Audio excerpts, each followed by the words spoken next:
Find someone your level, his mother mocked. She returned with a duke. In the grey morning light of a Wiltshire study that still smelled faintly of her father's pipe tobacco, a ghost she had never quite managed to air out, Cecilia Frederick understood, for perhaps the 10,000th time, that hope was a thing other women could afford. She could not. She had debts instead. Wiltshire, March 1814. The ledger was wrong again. Cecilia had known it before she opened it, had known it the way she knew when the kitchen roof above the east passage was beginning to consider a leak, or when the groundskeeper's silence at supper meant something on the lower field had died in the night. A particular quality of dread. Chest deep. Asking nothing of the mind, because the mind was already occupied, had always been occupied, would in all likelihood be occupied until she was buried under the unapologetically green churchyard at the edge of the estate she was slowly, methodically, saving. She sat at her father's desk. It was her desk now. She had stopped correcting people who said otherwise. She added the column a third time and arrived at the same figure, which was not the correct figure, and set down her pen with the particular precision of a woman who had learned long ago that slamming things accomplished nothing except the satisfaction of a single moment and the inconvenience of every moment after. Outside, the elm trees were doing their early March performance, that infuriating trick of theirs, just green enough at the tips to suggest the world intended to continue, not green enough to justify believing it. Cecilia had stopped trusting March 3 years ago. March was the month the solicitor had come. March was the month she had discovered that her father, a man of tremendous warmth, genuine charm, and an almost artistic indifference to financial rigor, had managed, over the course of 30 comfortable years, to construct debts of a scale that required not months but a full decade of disciplined sacrifice to dismantle. She had been 23. Her sister Matilda had been 17, still soft at the edges, still the kind of girl who pressed wildflowers into the backs of books and believed the world would arrange itself around her goodness. Cecilia had decided, in the same quiet and absolute way she decided most things, that it would. She would arrange it herself. And March, as though committed to the role, had dealt its second blow precisely 1 year later, when Charles Aldwich's letter arrived. Polite. Regretful. Carefully worded in the manner of a man whose mother had done the actual writing. The engagement was to be dissolved. The Aldwich family, as his mother had made plain at the Pemberton ball with a smile like a closed door, felt that Charles ought to find someone of his own level. That Cecilia, for all her grace and evident intelligence, was a woman whose circumstances had rendered her a rather impractical choice. She had read the letter twice. She had not read it a third time. She had, instead, opened the ledger. That had been 3 years ago. Since then, Cecilia Frederick had become a woman of extraordinary usefulness and almost no personal expectation, a combination she had found, on balance, to be a perfectly serviceable way to move through the world. She managed the estate. She corresponded with the solicitors. She ensured that Matilda's dresses were pressed and her accomplishments polished and her prospects kept carefully, quietly alive. She did not attend balls as a participant. She attended them as a strategist. And so it was that when her mother appeared in the doorway of the study on a Tuesday morning in the first week of March, wearing her most purposeful expression and carrying a letter from their cousin in Grosvenor Square, Cecilia already knew what was coming before a single word was spoken. London. The season. Matilda's future, which required a stage, which required a chaperone, which required Cecilia to pack one good evening dress, her most impenetrable composure, and every instinct she possessed, and walk directly back into the city where Charles Aldwich's mother still held court, and where women of uncertain level were assessed, found wanting, and quietly set aside. She looked at the ledger. She looked at her mother. She picked up her pen, made one final note in the margin, re-examined the East Field accounts upon return, and stood. "Very well," said Cecilia Frederick, in the tone of a woman going to war. "I suppose I had better write to Mrs. Hartwell about the rooms." She was not going to London to be seen. She was going to make sure her sister was. The elm trees outside, indifferent as ever, offered their thin and uncommitted green to the grey morning sky. Cecilia did not look at them. That is how the story begins, not with a ball, not with a first glance across a crowded room, not with the arrival of a duke who would spend the better part of 3 counties searching for a woman who had already decided she was not worth searching for. But begin it does. Welcome to Forbidden Diaries. Before we get deep into the story, please let me know in the comments where you are watching from. Hit subscribe if you are hooked in and ready to enjoy the story, because tomorrow I have another beautiful story to share with you and I don't want you to miss it for anything. Now let's get into the story. Her mother had a particular way of entering a room that announced, before a single syllable was spoken, that the matter was already decided. She appeared in the doorway of the study at 9:30, dressed for the day with unusual completeness, pearl earrings, good shawl, the cameo brooch she reserved for occasions requiring moral authority, and Cecilia understood immediately that the letter in her hand was not being brought for discussion. It was being delivered, the way one delivers a verdict. Cousin Harriet writes that the Pembrokes are hosting their first assembly the second week of April. Her mother set the letter on the desk with the gentle firmness of someone placing the final piece in an argument they had been constructing for months. She has room for us. All three of us. Cecilia looked at the letter. She did not touch it. Matilda's gown from last autumn still fits, her mother continued, moving to the window in the manner of a woman who found it easier to make pronouncements while in motion. We would need very little. A few alterations. You have that blue silk you have not once worn since. She stopped. Revised. That you have not worn in some time. I am aware of the blue silk, Cecilia said. Then you are aware it is being wasted in a trunk. Outside, the elms offered nothing useful. Cecilia looked at the column of figures she had been adding since before breakfast, at the careful notations in the margins, at the estate that existed now almost entirely because she had refused, year after year, to allow it to do otherwise. She thought about Matilda at 17, pressing wildflowers into books. Matilda was 20 now, and the flowers had stopped, and the softness at the edges of her had begun, in small and barely perceptible ways, to firm into something quieter. Something that looked, if one was paying attention, rather like resignation. Cecilia was always paying attention. 6 weeks, she said. Her mother turned from the window. I will manage the Whitmore account before we leave, and arrange for Henderson to oversee the field records in my absence. 6 weeks. No more. Her mother had the dignity not to look triumphant. She simply nodded, pressed Cecilia's hand once with both of hers in a gesture that contained, beneath its warmth, the specific gratitude of a woman who had long since learned which of her daughters would hold the thing together, and left. Cecilia sat for a moment in the silence her mother left behind. Then she opened the trunk. One evening dress, the ivory, not the blue. The blue was an argument she was not prepared to have with herself. Her plainest day dresses. Her correspondence box. The household account ledger, because Henderson was reliable in most things but not in all of them, and she would not spend 6 weeks in London wondering. She was not going as a guest. She was going as a guardian. There was a difference, and she intended to maintain it. The Hartwell drawing room had been arranged for the concert with the kind of meticulous social engineering that passed, in London, for hospitality. 40 chairs in precise rows. Candles at intervals calculated to flatter without illuminating. The oboist, a young man from the continent whose name had appeared in 3 separate conversations at breakfast that morning, always with the same breathless reverence, stood at the front with the particular stillness of someone who understood that the audience's anticipation was itself a performance. Cecilia had secured a chair near the left wall, slightly behind the primary sightlines, from which she could observe Matilda without appearing to observe her, monitor the room without appearing to monitor it, and listen to the music, which was the only part of the evening she had permitted herself to want. The oboe began. Around her, the room continued its secondary performance. Fans deployed, glances exchanged, the careful choreography of people who had come not to listen but to be seen listening. Cecilia heard none of it. The music moved through the room like water finding level, and she let it, her hands still in her lap, her attention complete and uncomplicated in the way attention rarely was for her anymore. She did not notice the door open. She did not notice the particular adjustment in the room's atmosphere that preceded the entrance of someone significant, that subtle collective realignment, like a field of flowers turning toward unexpected sun. She had spent 3 years cultivating an immunity to collective realignment. It had served her extremely well. What she did notice, eventually, was Matilda's posture changing 2 rows ahead, the almost imperceptible straightening that meant something had entered her peripheral vision and was being assessed with great interest and equally great discretion. Cecilia did not look. The oboist reached the second movement, which was the better one, and she stayed with it.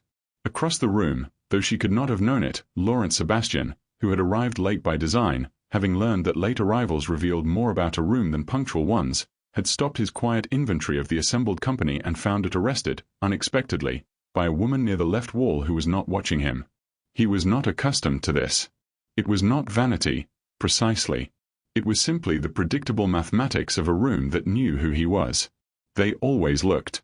The débutantes, with their careful sidelong precision. Their mothers, with rather less subtlety. Even the men, calculating the social geometry of his presence. Someone always looked. This woman was listening to the oboe. Not performing the act of listening, not the decorative attention he observed in the rows ahead, the artful tilt of head, the composed profile arranged for appreciation. She was simply, entirely, elsewhere, present to the music in a way that suggested the room, and everything in it, had temporarily ceased to exist for her. Laurent Sebastian found, to his considerable surprise, that he wished to know why. The second movement continued. He did not look away. Lady Pemberton's roots were, by general consensus, the most efficiently cruel events the season produced. The rooms were too warm, the guest list too large, and the social stakes arranged with the particular precision of someone who understood that discomfort, correctly applied, accelerated matrimonial decision-making. One did not attend Lady Pemberton's to enjoy oneself. One attended to be assessed, and to assess, and to emerge from the other side with one's prospects either advanced or quietly, irrevocably damaged. Cecilia had positioned herself beside an arrangement of hothouse lilies near the east wall, close enough to Matilda's orbit to intervene if necessary, far enough removed to avoid being drawn into conversations she had not the energy to navigate. She had a glass of something she was not drinking and the expression of a woman who was exactly where she intended to be, which was the only armor that had never failed her. The room performed itself around her. She watched Matilda move through it with a quiet, proprietary satisfaction, the right smile at the right moment, the careful management of attention without the appearance of seeking it. She had coached her well. Whatever London made of the Frederick sisters, it would not find Matilda unprepared. She did not see Laurent Sebastian enter.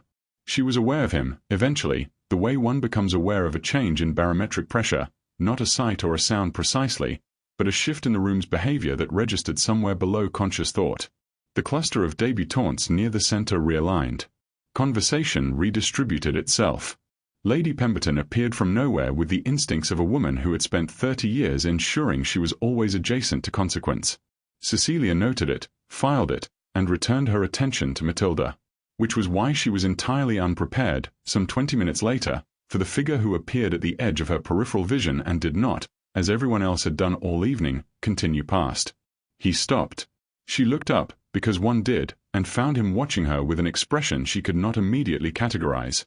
Not the polite blankness of social obligation, not the calibrated interest of a man performing curiosity. Something more direct than either. Something that had, disconcertingly, the quality of arrival rather than approach, as though he had been navigating toward this particular corner of the room for some time. Miss Frederick. He inclined his head. I believe the next set is forming. Cecilia looked at him. She looked, briefly, at the very visible collection of young women nearer the center of the room, several of whom were oriented toward this exact corner with expressions of poorly concealed astonishment. Your Grace, she said, with the measured composure she applied to all unexpected developments, I am a chaperone. Yes, said Laurent Sebastian, as though this were the least surprising thing she might have offered. I know. I am asking the chaperone. The lilies, indifferent as elms, said nothing. Cecilia set down her untouched glass. The dance was a country set, which was, Cecilia decided, either a mercy or a cruelty depending on one's disposition toward proximity. It offered conversation in intervals, a few measures together, then the pattern separating them, then returning, which meant that whatever Laurent Sebastian intended to say would be delivered in pieces, without the sustained pressure of uninterrupted attention. She was grateful for this. She was also, and she acknowledged it with the same unflinching accuracy she applied to ledgers, more unsettled than the situation strictly warranted. He danced well. She noticed this the way she noticed most things, efficiently, without dwelling. What she could not as easily dismiss was the quality of his attention, which did not distribute itself across the room in the way of men accustomed to being watched. It stayed. Every time the pattern returned them to each other, he was precisely where he had been, looking at her with that same expression of calm and particular intention. You are wondering, he said, during the third such interval, how I knew your name. Among other things, Cecilia said. The pattern moved them apart. She breathed. They returned. There was an apothecary, he said. In Wiltshire. November, I believe, the roads were poor, and my driver had taken a wrong turn somewhere past Marlborough. I came in out of the rain. A pause, as the dance required. When they met again, he continued as though no interruption had occurred. There was a dispute in progress. A tenant farmer and the apothecary's assistant, concerning a bill the farmer maintained was incorrectly rendered. The assistant was immovable. The farmer was becoming loud. Cecilia said nothing. She remembered November. She remembered the rain. "You were purchasing something entirely unrelated," Lawrence said. "Tincture of something, I expect. And yet within 4 minutes you had examined the bill, identified the error, a transposition in the column, I believe, explained it to both parties without condescension, suggested a revised figure, and the matter was resolved before I had finished removing my coat. The faintest trace of something that was not quite a smile. I found it remarkable." "It was arithmetic," Cecilia said. "It was considerably more than arithmetic." The set ended. She did not immediately move toward the edge of the room, which surprised her, and he did not step back, which she noted. "I made inquiries," he said, more quietly now, beneath the general reconstitution of the room around them. "The following week. And the week after. Your county is not as forthcoming with information as one might hope." Something shifted in his expression, not apology, but its more honest cousin. Acknowledgement. "I asked in 3 parishes before someone knew the Frederick name. And then the season began, and Harriet Hartwell's name appeared on a guest list, and—" He stopped. "I am telling you this because I want it understood that I am not a man who stumbles." Cecilia looked at him. Outside, somewhere beyond Lady Pemberton's excellent curtains, it had begun to rain. She saw him before he saw her, which was the only advantage the situation offered, and she used the 3 seconds it provided to arrange her face into something that would reveal nothing. Charles Oldwick had not changed in any way that mattered. He was still handsome in that particular, uncomplicated fashion that had once seemed to her like a kind of promise. The easy shoulders, the well-fitted coat, the expression of a man who had moved through the world. He was standing near the entrance of the Hartwell morning room with a cup he was not drinking from, and when his eyes found her across the modest distance of the room, she watched him make the calculation, the brief internal negotiation between the impulse to retreat and the performance of its opposite. He chose the performance. Miss Frederick. He crossed the room with the careful casualness of someone who had rehearsed a version of this moment. "I had hoped I might find you here." "Mr. Oldwick," she said, in the tone she reserved for tradespeople who arrived without appointments. He smiled. It did not reach anything. "You look very well." "Thank you." A pause in which he appeared to have expected more from her and was recalibrating. She did not assist him. "I have thought," he said, lowering his voice to the register of sincerity, "a great deal about the manner in which things concluded between us. I want you to know, I have always wanted you to know, that the decision was not entirely—" He paused, selecting. "It was not made with full consideration of what I was relinquishing." Cecilia looked at him. She thought, with the detached clarity of a woman who had spent 3 years converting grief into productivity, that he was not entirely wrong. He had not known what he was relinquishing. That was precisely the problem. A man who had known would not have relinquished it. "I appreciate you saying so," she said, which was true, and also complete.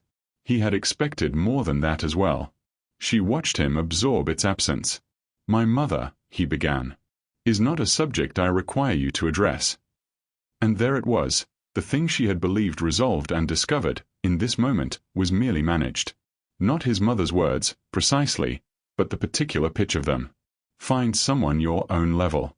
Delivered with a smile that had not been cruel so much as indifferent, which was somehow worse. The casual arithmetic of a woman who had assessed Cecilia Frederick and found the sum insufficient without any apparent awareness that the assessment itself revealed something damning about the assessor. She was a closed ledger, Charles Oldwick.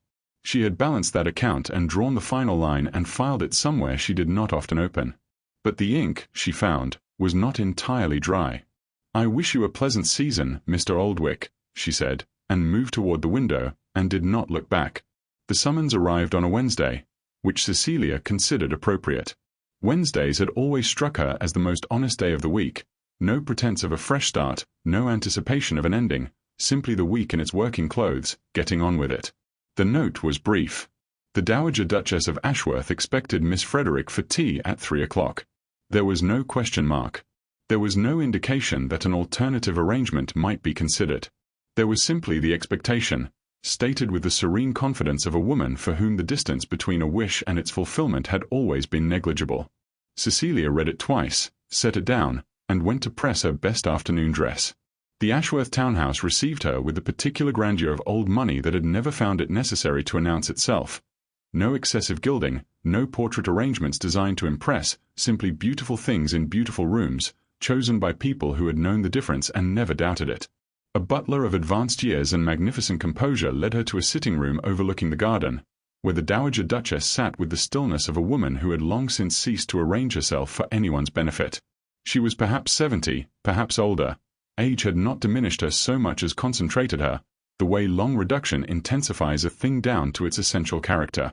She looked at Cecilia with eyes that had clearly spent decades observing people with great accuracy and very little sentimentality. "Sit," she said, in the tone of someone who considered please an unnecessary addition to a perfectly clear instruction. Cecilia sat today. Tea was poured. Neither of them touched it immediately. The Dowager continued her examination with the unhurried thoroughness of someone who was never wrong about people and knew it, and Cecilia, who had been assessed by enough drawing-rooms to recognize the difference between judgment and appraisal, sat quietly and allowed it. "You did not want to come," the Dowager said at last. "I thought it prudent to come regardless," Cecilia said. Something in the older woman's expression shifted, not softening, precisely, but the particular adjustment of someone who has received an answer they did not anticipate and finds it satisfactory. "Lawrence tells me you corrected an apothecary's accounts without being asked." "I corrected an error," Cecilia said. The asking seemed a formality. The Dowager lifted her tea. "I have spent the better part of 50 years being right about things without being asked. It is an exhausting way to live and I recommend it without reservation." She regarded Cecilia over the rim of her cup with an expression that was, very nearly, warm. "They find it inconvenient, you know. Men of a certain standing. A woman who is right about everything." A pause, measured and deliberate. "Until they find themselves in genuine difficulty. Then they are profoundly grateful for her." Cecilia said nothing. The Dowager smiled, slowly, like weather changing. "Drink your tea, Miss Frederick. You look like a woman who has been standing guard for rather too long." It arrived on a Friday, which was, in Cecilia's experience, when most damage was done, late enough in the week that one's defenses had thinned, early enough that one could not reasonably escape into the reprieve of Sunday and pretend the world had reset itself. The handwriting on the envelope was unfamiliar, though the name at the bottom of the letter was not. Mrs. Eliza Oldwick, Charles's aunt, a woman Cecilia had met precisely twice and found, on both occasions, to possess the specific quality of pleasantness that functioned as a delivery mechanism for unpleasant things. She read it standing at the writing table in Harriet's guest room, still in her morning dress, with the pale early light coming through curtains she had not yet opened properly. This, she would later think, was the mistake.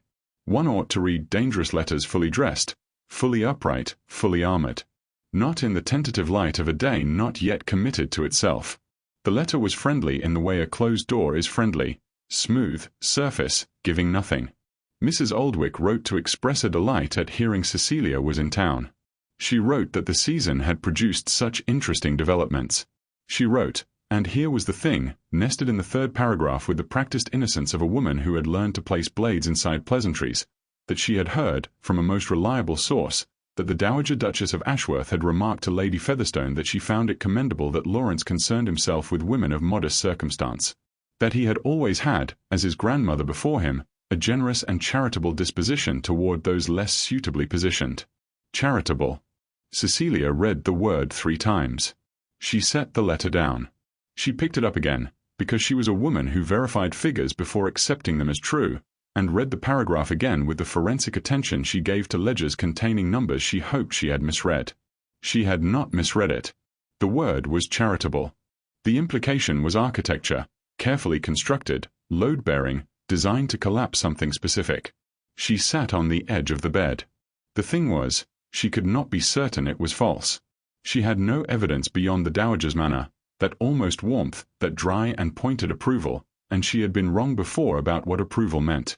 She had been 23 and wrong in the most public and permanent of ways, and the scar of it was not dramatic, was not the kind that announced itself in company, but it was there, and it had just been pressed. By afternoon, she had written to Henderson about the Eastfield accounts. By evening, she had told Harriet that a matter of estate business required her return to Wiltshire. By the following morning, she had packed her trunk, the ivory dress on top unworn, not a single dance having required it, and arranged for the early coach. Matilda watched her from the doorway with eyes that understood more than Cecilia had told her. She did not, this time, say anything at all. She had been back in Wiltshire for 4 days before the Eastfield accounts revealed themselves to be entirely in order, which meant Henderson had managed perfectly well without her, which meant, and she arrived at this conclusion on the 5th morning with the bleak clarity of a woman whose best excuse has just dissolved, that she had not come home for the estate at all.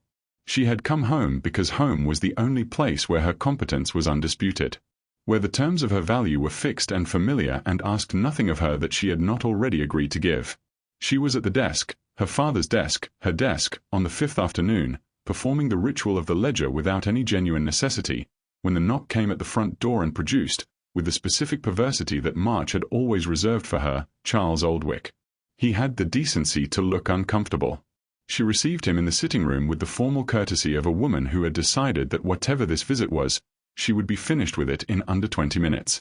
He asked after Matilda. She answered. He commented on the estate. She acknowledged it. He accepted tea he did not drink, and she watched him arrange and rearrange his opening, the way she had watched him do it in the Hartwell morning room, and waited with the same patience she applied to all things she wished were already concluded. "I have made something of a mistake," he said at last. "Have you?" said Cecilia. "My aunt wrote to you." He set down the untouched cup. "I did not ask her to. I want that understood." Whatever she said, he stopped. Revised. "My aunt is a woman who acts, on occasion, in what she believes are the interests of the family, without consulting the family on whether we share her understanding of what those interests are." Cecilia was very still. "Sebastian came to see me," Charles said, and something in his voice had changed. The performance had gone out of it, leaving something younger and considerably less comfortable. 3 days ago. In London. He wanted to know if there remained anything, between us. He looked at his hands. He was not casual about it. He was not making conversation. A pause that had the quality of a man reviewing a memory he found instructive and humbling in equal measure. "I have met men who pursue women as a form of entertainment. Lawrence Sebastian is not one of them." He looked, Cecilia, like a man who had found something rare and was quietly, seriously determined not to lose it through insufficient effort. The room was very quiet. "I told him there was nothing between us," Charles said. "There hasn't been, I think, for rather longer than I was honest with myself about." Cecilia looked at him, this handsome, uncomplicated man whose mother's single sentence had rearranged 3 years of her life, and felt, with some surprise, almost nothing. Not anger. Not the residual ache she had half expected. Simply the clear, unencumbered recognition of a thing correctly named. A fool's decision. Not hers. His. She had been conducting her entire existence. The careful diminishment of expectation, the armoring, the absolute refusal to be seen wanting anything beyond what was strictly practical, on the evidence of a fool's decision made by a man who had not known his own mind, administered by a woman who had not known her own cruelty, and delivered in a month that had simply, reliably, been March. She stood. "Thank you for coming," she said, and meant it, which surprised them both. After he left, she did not open the ledger. She sat for a long moment in the quiet of the room and allowed herself, for the first time in 3 years, to want something without immediately explaining to herself why it was impractical. It was, she discovered, a more difficult exercise than it sounded. She was out of practice. But she was, as the Dowager had noted, a woman who was right about everything. She picked up her pen. She began, not a column of figures, but a letter. She did not send the letter. She wrote it, 3 drafts across 2 evenings, each one more honest than the last and therefore more frightening, and then she folded the 3rd version and placed it in the writing box beneath the household correspondence, where it sat with the quiet insistence of things that have been decided but not yet enacted. She told herself she was waiting for clarity.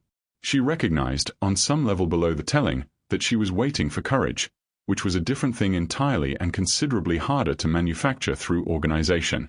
It was on the 7th morning that she heard the horse. She was at the desk, where else, and the sound came up the drive with the particular quality of a single rider moving with purpose rather than leisure, and something in her chest performed an action she did not immediately have language for. She did not go to the window.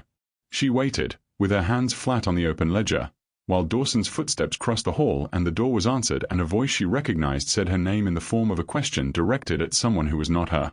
She was standing when Lawrence Sebastian appeared in the doorway. He was travel-worn in a way that suggested he had not considered this an inconvenience.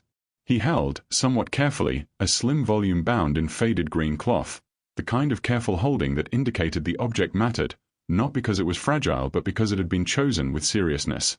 His expression was the same one she had catalogued across the length of a season and never quite resolved.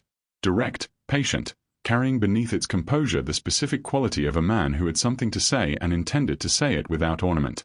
He crossed the room and placed the green volume on the desk beside the ledger. She looked at it. Sonatas, the composer's name embossed in gilt that had mostly worn away. She had sold her copy 3 years ago, in the first winter of the debts, when the library had been assessed along with everything else of convertible value. She had not told anyone it had mattered. She had not told anyone she still occasionally reached for a shelf that no longer held it. She looked up at him. "Charles told me," Lawrence said simply, "that you had sold the music." "Among other things," she said, which was the same answer she had given him about the oboe, in another life, and she watched him recognize it. "I am not here with a gift," he said then, with a precision that told her he had considered how to say this and rejected easier versions. "I am here with a proposal. Not merely of marriage, though that, yes, with your permission, and I intend to ask it properly, but of partnership. The estates. The accounts.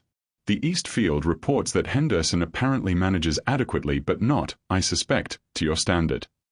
Something moved at the corner of his mouth. "I have looked at your correspondence with the solicitors, Cecilia. With your permission, I had Hartwell show me." He paused. "You have been doing the work of 4 people for 3 years and calling it obligation. I am asking to share it. All of it. The ledgers included." The elm trees outside were unambiguously green. She had not noticed until this moment. She looked at the green book. She looked at the ledger. She looked at Lawrence Sebastian, who had driven from London to Wiltshire with a volume of sonatas and the specific, serious intention of a man who did not stumble and felt the careful architecture of her practicality. 3 years in construction, maintained at considerable personal cost, develop, somewhere in its foundation, a crack that was not structural failure. It was, she understood, a door. "You had better," said Cecilia Frederick, "sit down. Here is your closing script." And so Cecilia Frederick, who had spent 3 years making herself indispensable to everyone except herself, who had confused endurance with living and usefulness with worth, who had let a fool's decision and a cruel woman's casual arithmetic shrink the entire circumference of what she allowed herself to want, chose, on an unremarkable morning in a Wiltshire study, with elm trees finally and unapologetically green outside the window, to be a fraction less careful. She married Lawrence Sebastian in September, in the stone church at the edge of the estate she had saved, under skies that had the decency to be clear. The ledger, for the first time in 3 years, was not the first thing she touched in the morning. The sonatas, it turned out, sounded considerably better when one was not carrying everything alone. And Charles Aldwich's mother, should you be wondering, found someone of her own level. She found it quite ordinary. If Cecilia's story found you, if you recognized a particular brand of quiet endurance, her armor, her ledgers, her long-awaited permission to want something, then you already know this kind of story is rare and worth keeping close. So if you would be so kind, like this video, because it tells us the story landed. Subscribe, because Cecilia is only the beginning and there are more women like her waiting in the wings, competent, overlooked, and one unexpected duke away from everything changing. And hit that notification bell, so that when the next chapter of the next story arrives, you are the first to find it. We will see you in the next one.